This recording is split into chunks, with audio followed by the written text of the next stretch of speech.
Located on a peak in the heart of the Andes Mountains about 3 hours away from Cusco, this ancient Incan and megalithic site features some of the most incredible things I've ever seen. Precise cuts into the bedrock, polygonal walls, and stone that looks like it's even melted. I'm talking, of course, about Choquechurco. Let's explore.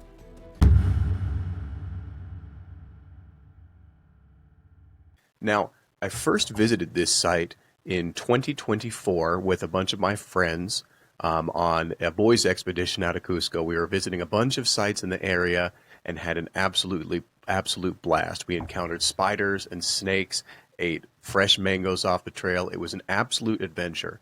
But this site up at Choquechurco is one of the most enigmatic and mysterious places I've ever been. Let's just pull up the video and we can dive right in. So it looks like the site is located about 3,490 meters in altitude, which is pretty high in elevation, higher than Cusco.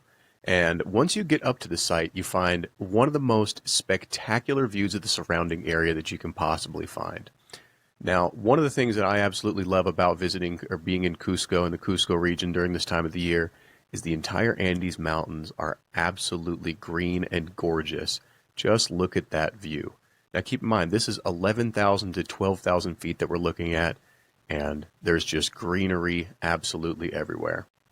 There's some more views from up on top, and boy, would you look at this place. Just incredible. Just incredible. Now this is we're walking here up the trail to the site.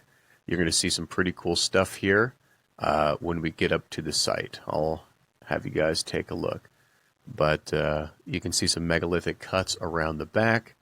There's always some cool stuff here. More megalithic cuts. As you can see my mouse cursor. You can see that flat cut right there. Something that shouldn't be in the bedrock of that stone there. And again, this is up high on top of a hill, not somewhere near the base. Oh, encountered a fun little salamander or skink. That's always fun. Over here, back to the mausoleum. Now, the mausoleum entrance was closed when I was there, but I did send in my friend Russell to take a look. He was not able to find anything and see it. It looks like somebody had blocked it off. But then you get to come up and you get to take this gorgeous walk up another path that circles around to the top of the hill where the most interesting things are, what I would say, the megalithic carvings into the rock. You see a whole bunch of remnants of Incan walls. They're kind of hard to distinguish here in some of these things, but you can see blocks placed. And really, you can also just get a feel for the terrain here. I mean, despite being high elevation in the mountains, oh, there's some great Incan walls right there, some polygonal stuff. Looks very old. And then, yeah, despite being high in the mountains, you just get beautiful, beautiful scenery, beautiful, beautiful plants. Now this is my favorite part. Obviously, you get up to here to the top, and this is what's called the Ceremonial sector. Now the Ceremonial sector is what I think features the coolest part of Choquechurco. You have these megalithic cuts right into the block there. Let's take a listen.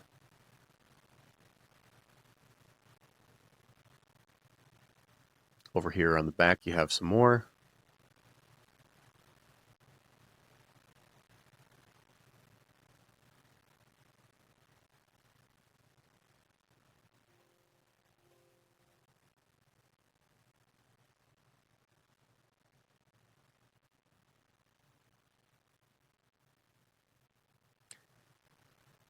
More of those cuts right there. Smooth is what I said. More over down this way, as you can see. Now here's one of the coolest things. I'm going to pause it here real quick.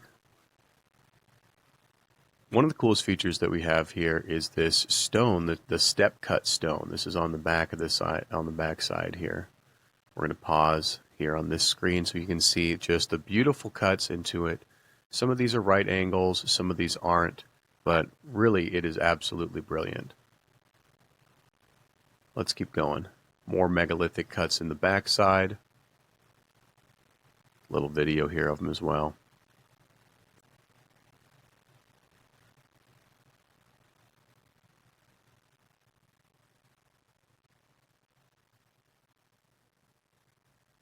And that crazy block.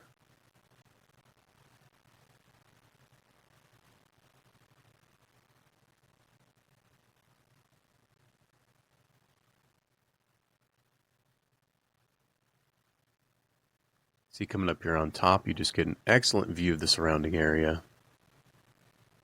Just incredible. I mean, the Incan people really were blessed with the view that they got there. Because, I mean, this is just gorgeous.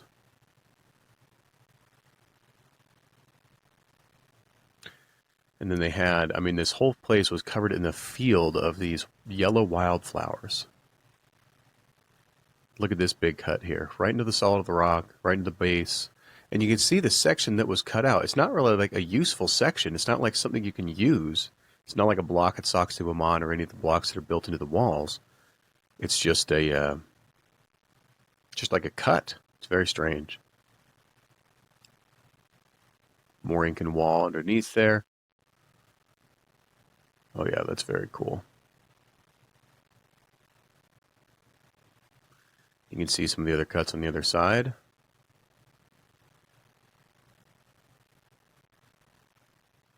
I always like to go around when I'm at these places and kind of get like the POV view of everything, so you can just kind of get like the first-hand perspective and see a lot of these Incan sites, ancient sites by yourself.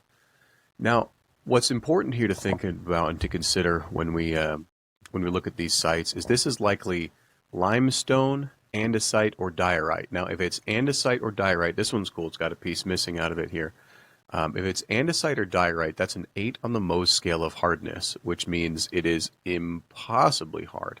You have to use, like, what we do is we cut it with diamonds nowadays. The Incan were a Bronze Age civilization that used primarily stone tools and bronze, as well as bronze tools. So to imagine them cutting these precise cuts with no evidence of chisel marks, no evidence of tool marks whatsoever, it's a little bit unbelievable. I'm not buying it. And you can see then they built the clearly Incan stuff like we just saw in this video around everything else. So the Incan, in my theory, what they did is they actually came here to this continent when their empire was formed. They didn't come here. When their empire was formed on the South American continent, they, like all the other cultures, found these megalithic places, the remnants of the Ice Age culture, and they built all their stuff around them. These sites were sacred sites, they were ceremonial sites, they were religious sites, because they recognized that these were the remnants of somebody greater than them. Now up here at this site right here, this place right here, we have an excellent example of a polygonal wall. I'm going to pause the video here. You can see the megalithic polygons right here with the very, very precise, intricate cuts. There's no mortar used. There's no gaps at the back. Look at that beautiful wall.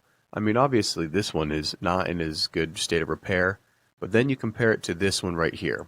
This is the stuff that the Inca did. When you get up close, you can see that it uses mortar, that it has gaps in the back between the stones, and that's just completely imperfect.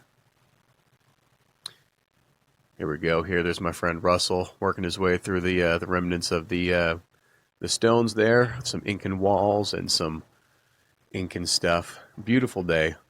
I always like to do a little pose here at the top. There's my traditional pose. I'll give you guys a good look at that.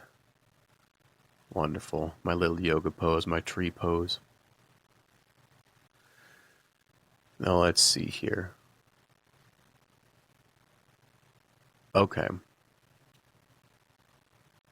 Now this is coming around to the back side, what I believe is the Chincana, but let me double check and verify here. Okay, yeah. So this is the Chincana. Now let me pause the video here and I'm going to stop sharing. Let's go back. Okay. Now the Chincana, before I get there and before we talk about this, I found something that is absolutely incredible. In the Chincana, you find multiple examples where the stone appears to have been vitrified or melted, it looks like. There's spots on the ground where the stone has formed into like a puddle, as well as there's like literal spots where it looks like it has turned molten and melted off to the side. And then other spots where it looks like it has formed around tree roots. It's absolutely incredible. And honestly, I don't know what type of energy output and what forces would be required to do this to stone. You be the judge for yourself. Let's take another look. So once we get up here to the top, I'm going to pause it right. Oh, I'm going to pause it right here real quick. See if we can zoom in.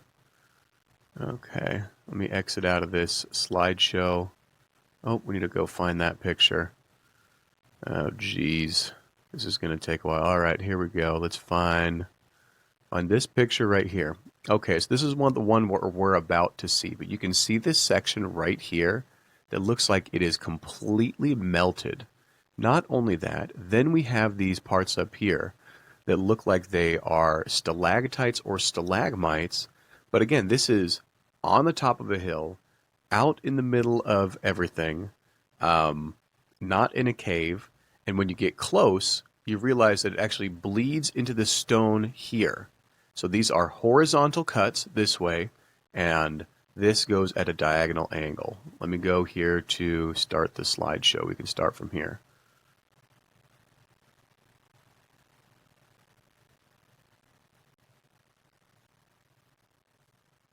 It's absolutely incredible. You have here these direct cuts in the stone. You can see the gaps there, but it really does look like stone. It does not look, or it does look like a tree branch, not like stone.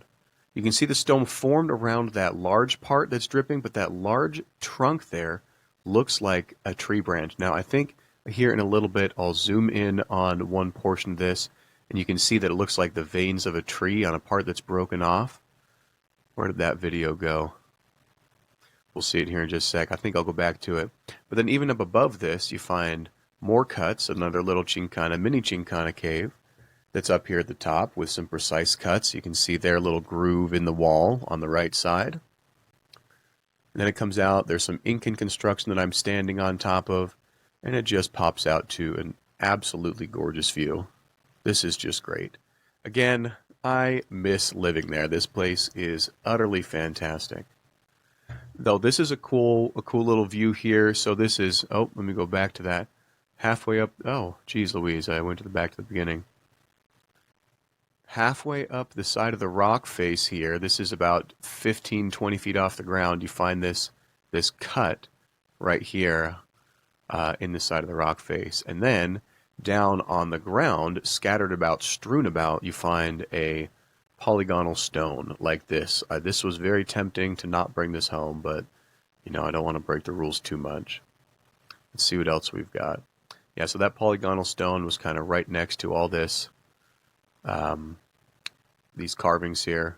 There's old Russell and Adriel. There's no look at that.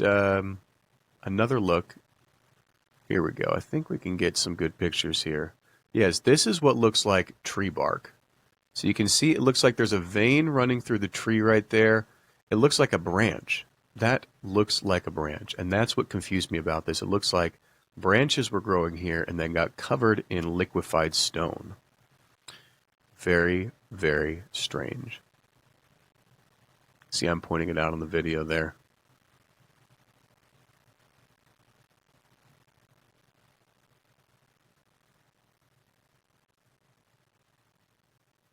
Here's some more examples of this. Oh